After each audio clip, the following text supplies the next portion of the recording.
Welcome back, fellow coders. Jared O'Leary here with BootUp. This video, I'm going to show you some of the presets that I made for my photo editor project. So when I press number 1 with the keyboard, it's going to use this new block that I made called reset.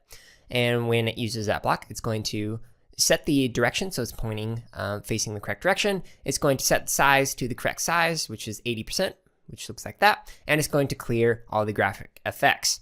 So after it does that, when I press 1, it's going to set the whirl and the mosaic to make it look like this. Now, number 2 is another preset, and it also runs the reset, and then it's going to do fisheye and pixelate to make it look like this.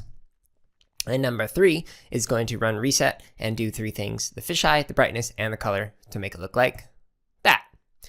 So whenever you're making an image preset, you want to just make sure that you use the reset block at the beginning. And the reason why is because if you don't reset, and I do number 2, it's going to keep these same effects that you already had on it previously instead of making it look like this. So always use a reset and make it so that it clears the effects, changes some of the stuff so that it's facing the correct direction and the correct size, and then make it use the image presets that you want to use for your project. Hey everyone, if you're watching this on YouTube, go ahead and like, comment, and subscribe. If you're not watching us on YouTube, you can find us on that platform as well as other social media outlets by searching for BootUp PD. And if you're looking for more free lessons, projects, and resources for teachers and students, visit us at bootuppd.org, where you can also learn about our high-quality professional development.